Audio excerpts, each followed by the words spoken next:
Opa, opa, e aí, beleza? Eu sou o Thiago do Alfaiate. Opa, vou botar aqui. Vou botar aqui. Vou botar aqui. Vou fazer o seguinte. Vamos gravar assim.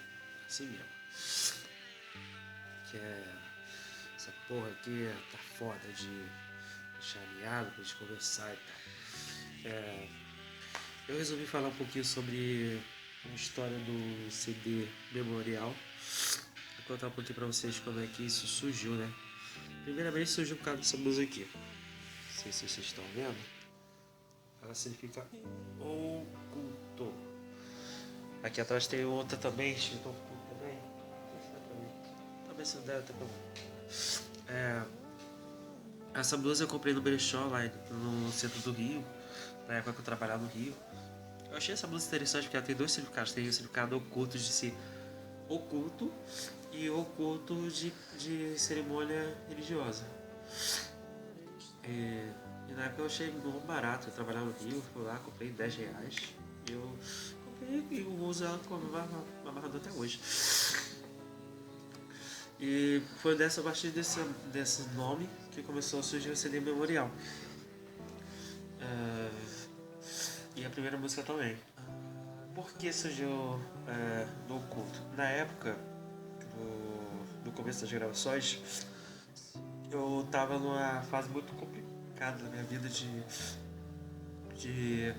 dúvidas, certezas, e eu tava meio que esquecido por algumas pessoas.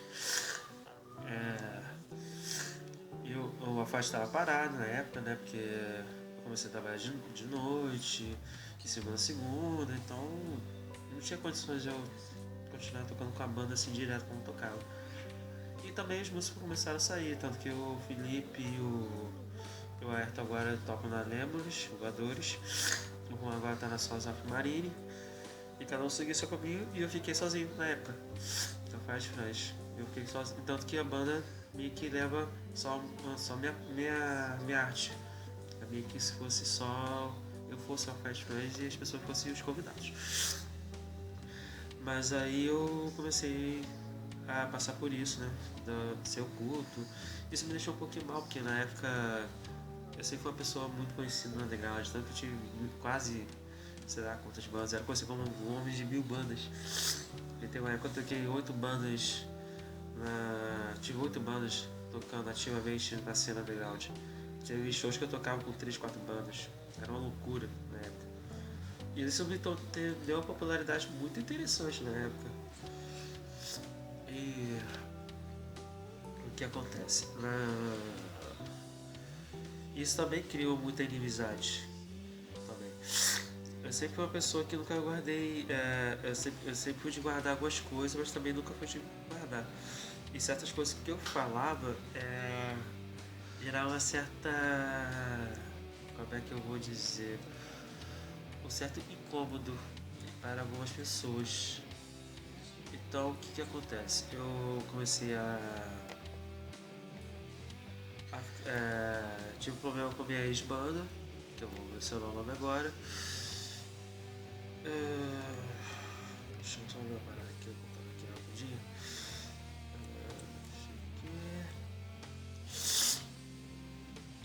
Que eu tô tentando resolver uma parada aqui no computador. Então tá complicada. Muito bytes, muito giga. Eu tenho que esvaziar essa regra. Vamos de esvazio. Desculpa. O que acontece? Aí eu tenho esse problema com minhas bandas e tal.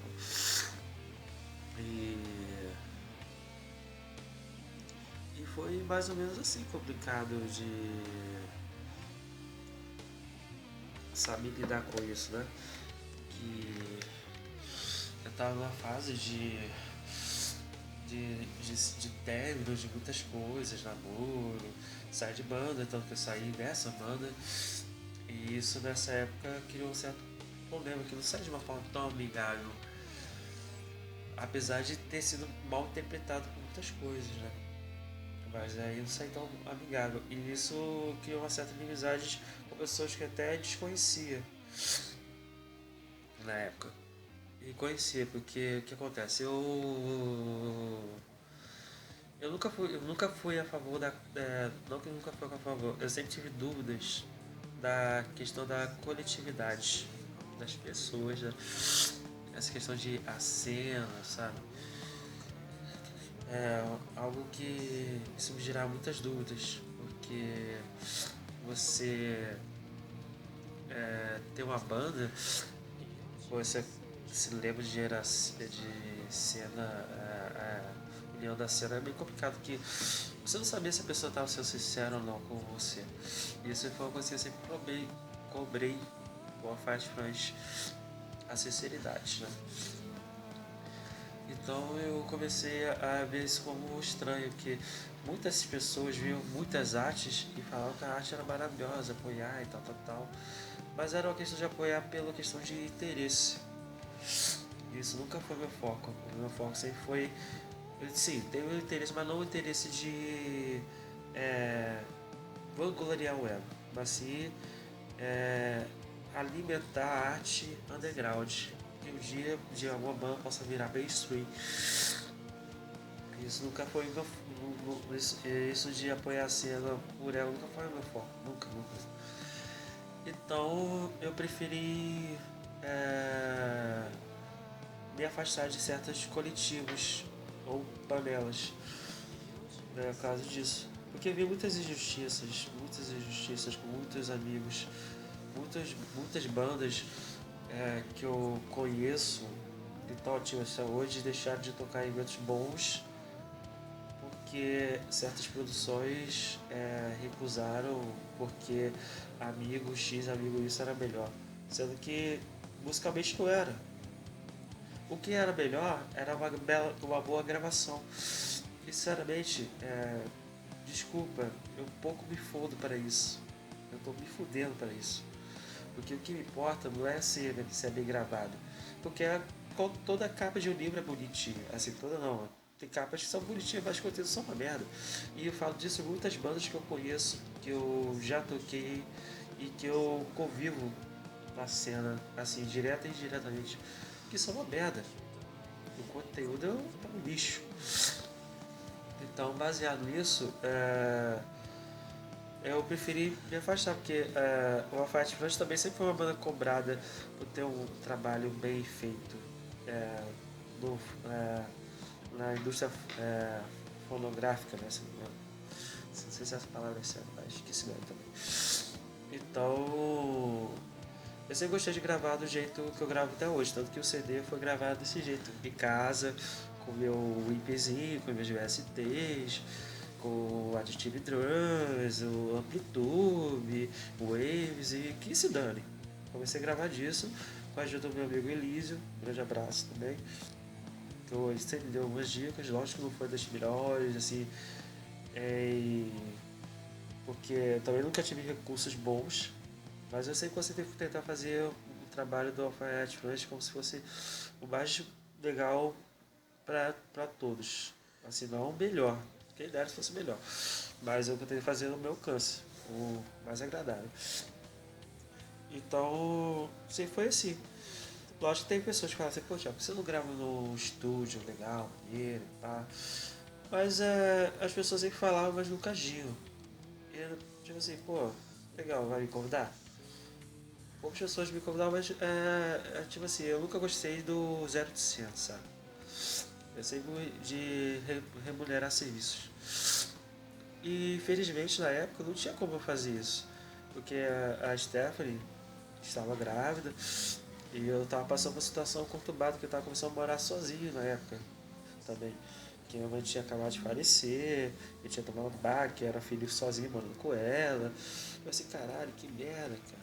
Como é que eu vou ter tempo para ir para estúdio, gravar, trabalhando de 3 à meia-noite e, porra, pagando 300 reais de condomínio, luz, gravidez à vista. Porra, não tinha lógica de eu tentar fazer, ir para estúdio ou ir para um home studio de um conhecido, pagar 300 conto por música, sabe?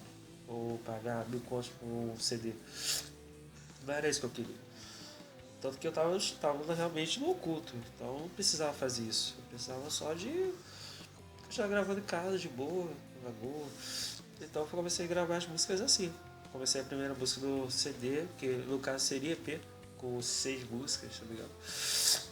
Foi um culto, que fala sobre é, a pessoa tentar se salvar, mas está à beira de um abismo, a pessoa achando que o abismo que é a salvação, no caso a morte é a salvação. E não é bem isso, né? A morte pode ser uma salvação dependendo do que você titula como morte. Possa ser, a morte para mim pode ser um desejo. Você está matando um desejo. Então, matando um desejo pode ser uma salvação. Mas a vida em si é bem complicado você dizer que a vida é uma salvação. Mas também depende muito do conteúdo da situação, né? Talvez o conteúdo da situação seja que a morte seja uma solução.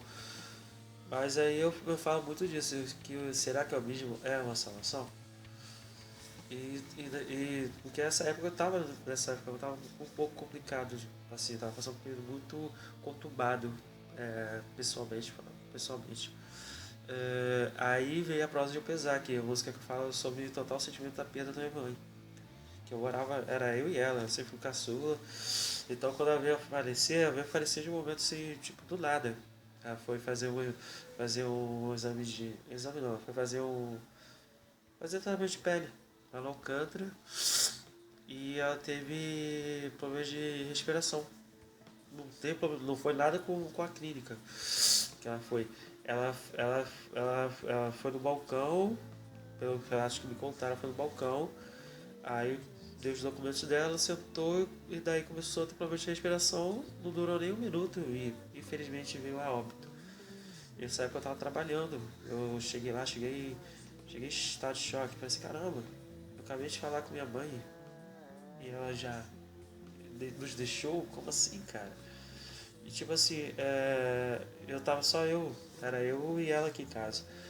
E eu fiquei assim, caraca, como é que vai ser, cara?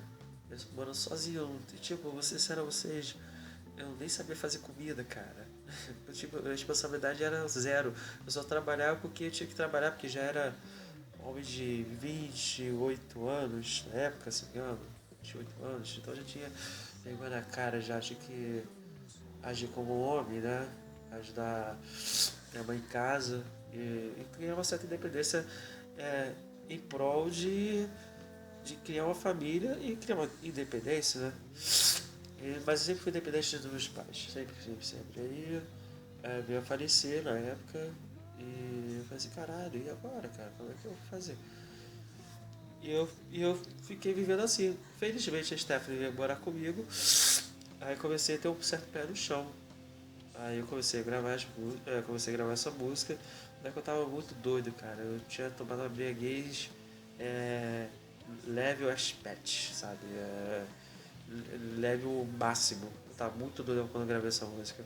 Porque a música é muito, sei lá, muito doida. A bateria, o que eu fiz é muito doida, a guitarra é muito doida. Pois aí foi. Aí comecei a gravar o A, que é falar sobre, tipo assim, pessoa querendo encontrar um sentido, mas cadê o sentido? O ar seria isso, né? O oxigênio, você respirar. Se você não tem sentido, se você não tem respiração, você não encontra sentido na sua vida. Você não tem como viver sem o ar. No caso seria o sentido, o ar seria o sentido, né? Aí comecei a gravar o interlude, que seria o começo dessa música, né? E Cessadejo, que fala sobre.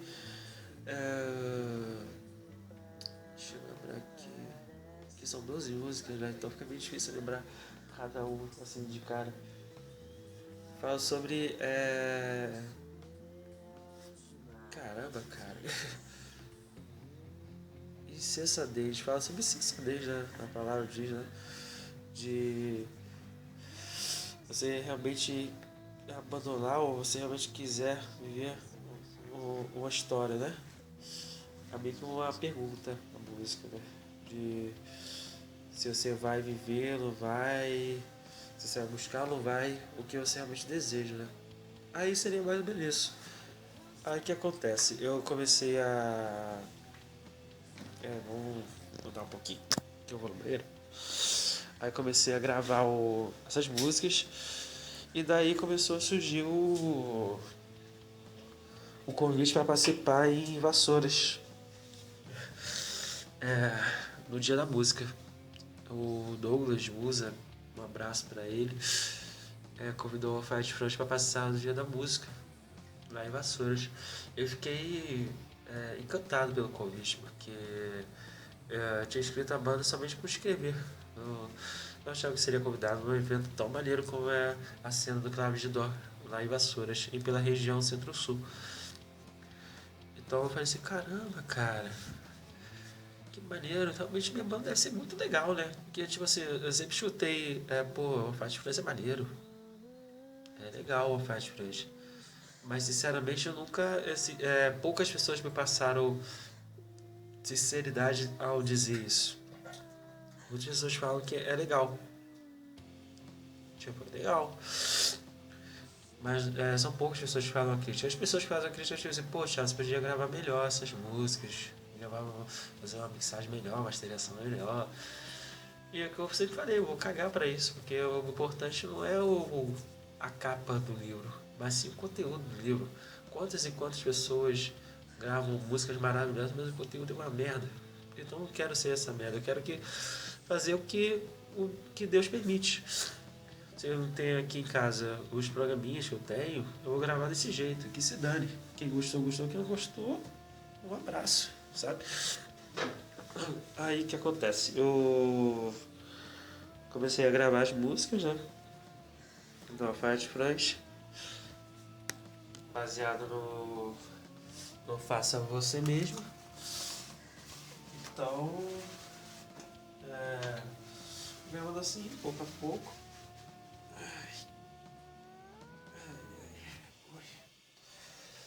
Cagada nada legal.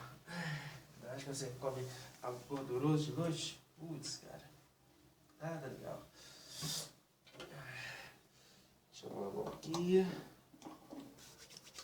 Que essa história tá quase acabando. Quase acabando.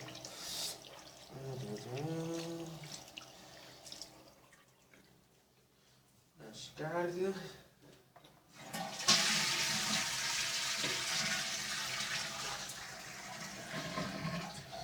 Pronto. Gravar as músicas, né, do jeito fácil você mesmo. Porque seria só um CD em si do Fast Flash. No caso, o QLP, o memorial, seria baseado. Seria um fim. Porque eu não tava mais tocando, então não tinha por que eu continuar nessa história de continuar tocando com o Fast Flash. Se não tinha grupos. Eu tava sozinho no Fast Flash. Então eu vou fazer um EP só pra fazer mesmo. Aí eu fiz convite do Douglas pra participar. E eu gostei, eu achei interessante. Eu falei assim, pô, minha banda realmente deve ser boa, porque, pô, participar de um evento que tenha Folks, tem Cowboy Calibre, Shiva, Cria, Humanoid, pô. Bandas que eu escutei e falei assim, caraca, que nível, que bandas magníficas. Eu falei assim, caramba, minha banda deve ser muito boa mesmo. Que tipo assim, eu gosto das músicas que eu faço, mas eu nunca pensei que realmente seria bem vistas, assim, por outras pessoas que não fossem na cena do ao vivo. Então eu comecei a recrutar alguns músicos. E nisso eu recrutei, você queria um guitarrista. Porque eu sempre gostei de duas guitarras, sempre gostei de duas guitarras. Tanto que todos os EPs e o CD do Negro Vai Fogou tem duas guitarras. Perdão, é só um capítulo esquecido pelo tempo que foi feito com três guitarras. Três guitarras não, uma guitarra só. Então comecei a gravar as músicas, teve esse convite e eu botar uma música, no caso oculto mesmo no set, pra Vassouras, mas só tinha só uma versão. Eu sempre falei assim, porra, eu odeio que tem uma banda que tem duas guitarras e as duas guitarras fazem a mesma coisa, então é melhor ter uma guitarra só. Ou você pega a guitarra, a única guitarra, e bota aí duas caixas de guitarra para dar o boot, né?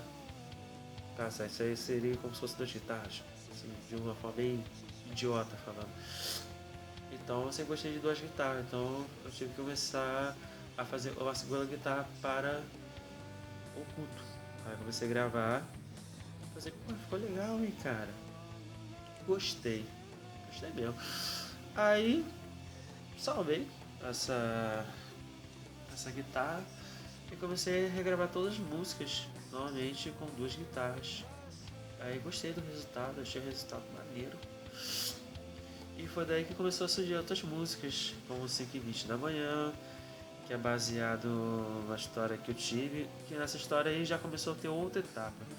A Stephanie veio a engravidar e eu fiquei numa expectativa muito grande de gravidez. E, tipo assim, eu ficava meio que sentindo ela pelas madrugadas, que eu sempre saía do trabalho meia-noite, então eu ficava ligadão pra saber o que estava acontecendo e tal. Então eu ficava assim, pô, e aí? Como é que vai ser e tal? E tem, perdão. E tem uma época que eu fiquei assim, pô, complicado, complicado, complicado. Eu fumava e tal. E eu tava com muita fome, tava doido pra comer uma goiabada. E tem um mercado aqui perto de casa que abre 6 horas da manhã.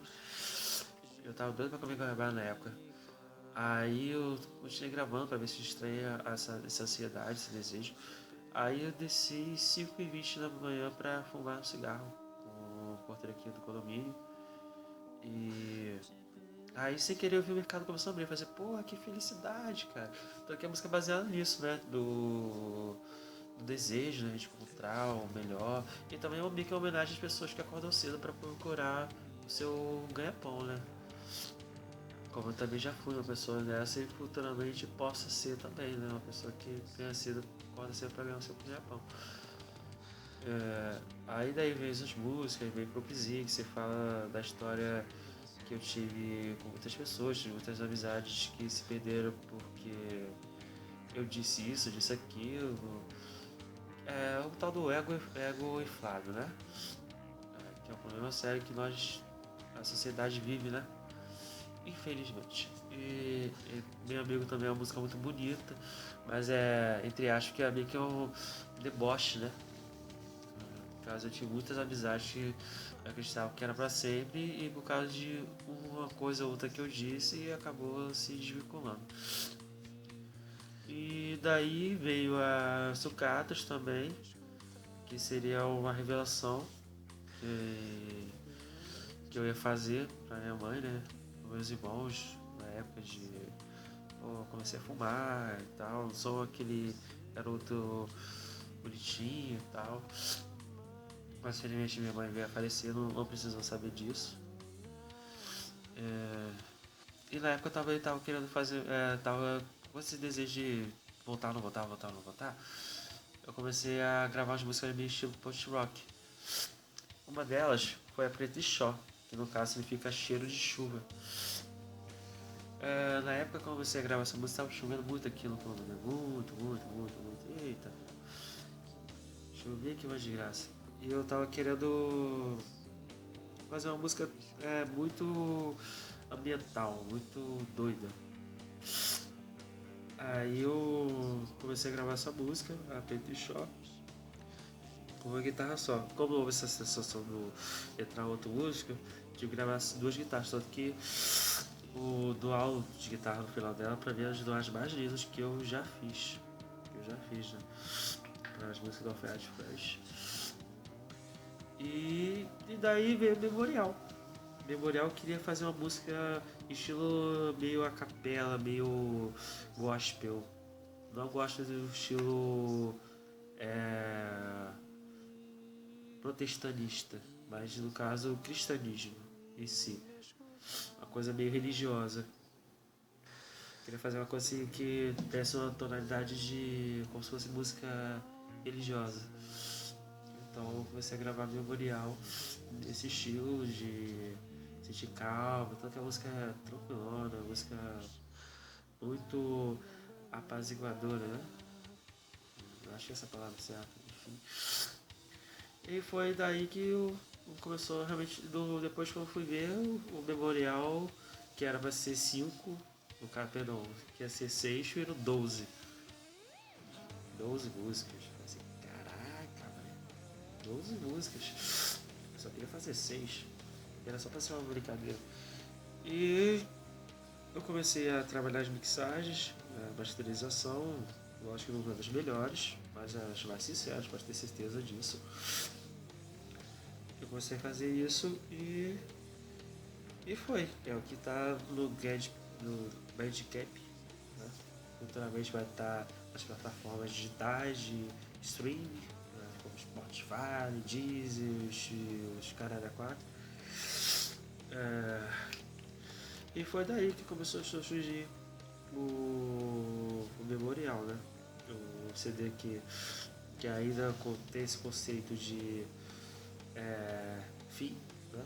De ato, talvez indeterminado, porque agora tem uma vida que não é só de viver no underground, não é viver só de Guarabara, agora tem um foco maior, que agora felizmente eu sou pai de uma linda menina, que ela tem que ter praticamente 99,9% da minha atenção, do meu tempo, de tudo meu. E sendo que a minha grande essência também sempre foi a banda, o Alfaiate Fresh, que é um projeto que eu tenho um imenso amor por causa do meu amigo Bruno, que formou comigo, que nós tínhamos uma banda antigamente chamada Samara Morgan e a Orquestra Visceral, que tinha um conceito de amizade. Então praticamente eu carrego o Alfaiate Fresh com esse espírito de 2005, 2006. Se não me engano, quando eu conheci o Bruno Wallace e o Bruno Abreu, lá em Rio do Ouro, São Gonçalo, de formar uma banda e a gente tinha muita amizade. Tanto que eventos festivos, olha que doido e que legal. Páscoa, Natal, a gente trocava presente, a gente ia na casa do outro e participava de ceias, sabe? O Bruno, o Wallace, quando virou pai, a gente foi na maternidade, conheceu a Ana Clara, a gente foi no casamento dele, não porque éramos amigos de banda, é porque eram os amigos, e somos amigos até hoje. Tanto que o Wallace tá lá em Porto Belo, em Santa Catarina, de vez em quando eu falo com ele, o Bruno abriu que quase não tem contato, porque praticamente quase não tem tempo. O Bruno praticamente falo assim, pelo menos uma vez por semana, que agora trabalha com tatuador agora na Tatu. Tem uma filha também linda, chamada Eva. E é mais ou menos nessa base que eu continuo com a Fátima, da amizade, do sentimento de ser amigo, né? De você fazer uma arte que seja sincera, né? E você expor essa arte, esse amor, né? Pelo que você tem pela pessoa. Mas não é aquele amor possessivo, é um amor de compartilhar, é um amor universal, sabe? Ou realmente sentido de amar. Então, é por isso que eu continuo com a Fat Friends até hoje. E é daí que saiu esse CD memorial dessa história toda. Eu espero que vocês gostem, que, que a gente está começando agora a recrutar os músicos. Agora provavelmente vai ter uma nova formação, uma formação mais fixa. Provavelmente as novas músicas serão músicas do qual não será só o Thiago fazendo, será todo mundo participando. E provavelmente não será só a minha cara que vocês vão ver daqui pra frente, né? Vai ver a cara de outras pessoas comentando sobre a Fight Fresh. E é isso. Nos vemos por aí. Muito obrigado por ter assistido, prestar atenção, ter dado seu tempo. Que Deus te abençoe, a sua vida, a sua família. E até em breve.